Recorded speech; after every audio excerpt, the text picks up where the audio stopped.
La première étape, c'est que vous devez changer votre perception sur tout ce qui arrive. Quel qu'en soit en mal ou bien très mal, nous devons percevoir en tout ce qui arrive une occasion de grandir. La deuxième étape, c'est quoi? C'est de se concentrer sur les solutions et les leçons à tirer. Comme on a dit, la première étape, c'est la perception que nous avons sur ce qui est arrivé, sur l'obstacle ou bien la difficulté ou bien le dilemme que nous rencontrons. Il faudrait que nous puissions avoir une perception positive, quel qu'en soit ce qui arrive. La deuxième étape, c'est de se concentrer sur les solutions et les leçons à tirer. Lorsque quelque chose arrive, il faudrait que nous puissions notamment faire un brainstorming, avoir le temps de réfléchir sur ce qui est et prendre notamment, tirer des leçons, avoir des connaissances à partir de l'expérience qu'on a fait, tirer des leçons nécessaires pour ne plus faire les mêmes erreurs. La grande des erreurs, c'est de faire toujours les mêmes erreurs. L'expérience vaut la peine. Apprendre aussi des autres est très important. C'est ça, c'est la sagesse aussi. Alors la deuxième étape, c'est de se concentrer sur les leçons à tirer de ce qui arrive et aussi de se concentrer sur les solutions. Lorsque nous rencontrons un obstacle ou bien un dilemme, notre réflexe, je pense, doit être: quelles sont les solutions que je peux trouver à ce qui est face à moi? Il faut voir les causes de façon bref, mais ne pas se concentrer sur les causes, mais se concentrer sur quoi? Les solutions. Mettre déjà sur papier comment je peux faire pour m'en sortir. Nous allons partir de l'histoire de Rockefeller, trouver comment est-ce que lui il a pris cela. Même si beaucoup trouvent notamment Rockefeller d'une certaine manière, je pense qu'il a laissé notamment un certain héritage sur le plan du développement personnel, de la croissance personnelle à tout l'univers, qu'on peut reconnaître du moins. On dit, avant de devenir magnat du pétrole, John D. Rockefeller était un comptable aspirant investisseur, un petit boursiqueur de Cleveland dans l'Ohio. Fils d'un délinquant alcoolique qui avait abandonné sa famille, le jeune Rockefeller commença à travailler en 1855 à l'âge de 16 ans. À l'âge de 16 ans, lui, il a déjà commencé à travailler. Il était content de gagner 50 cents par jour. Puis il eut une panique. C'est comme le ciel qui vient de tomber sur la terre. Celle de 1857 plus souvent. Une crise financière nationale sans précédent qui débuta dans l'Ohio et qui toucha particulièrement Cleveland, puisque Cleveland était dans l'Ohio. C'est un état qui était dans l'Ohio. Alors que les entreprises fermaient et que le prix des céréales s'effondrait dans tout le pays, la conquête de l'Ouest s'arrêta brusquement. Il subit une dépression qui durera plusieurs années.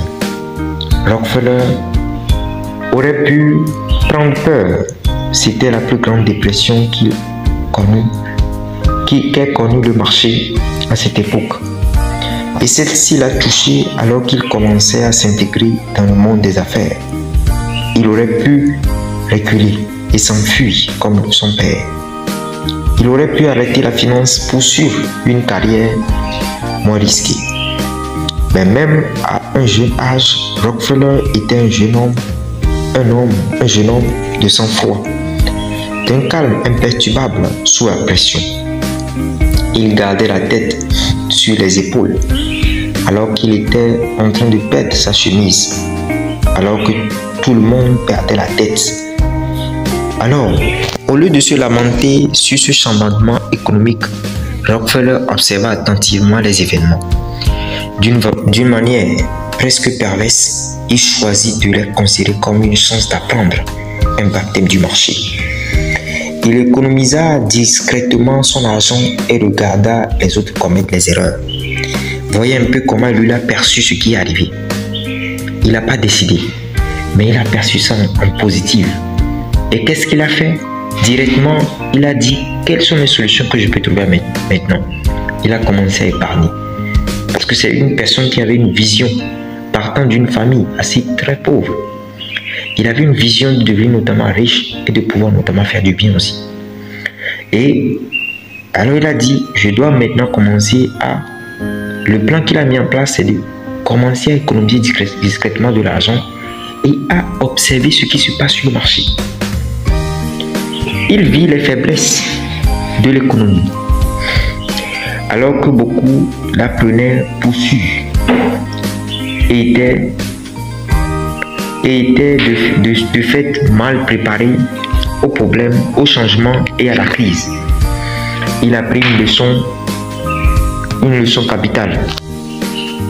Il a pris une leçon capitale dont il se souviendrait à jamais. Le marché est intrinsèquement imprévisible et souvent vicieux.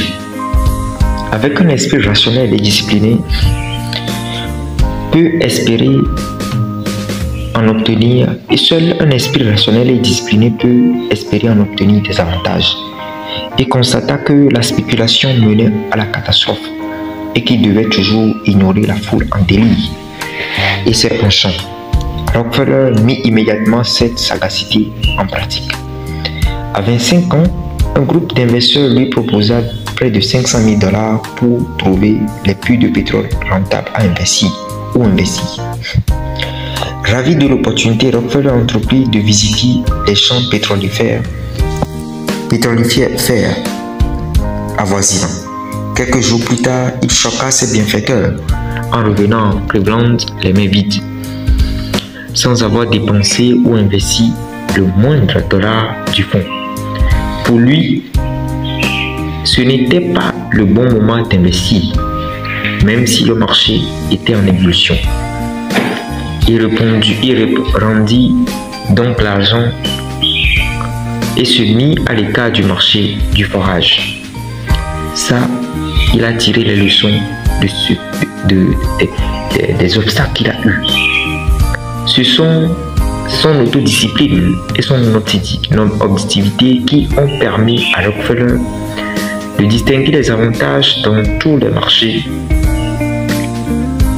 que la vie, dans tous les obstacles plutôt que la vie, de distinguer des avantages dans tous les obstacles que la vie a dressés devant lui. Pendant la guerre civile, les crises de 1873, 1907 et le crash de 1929.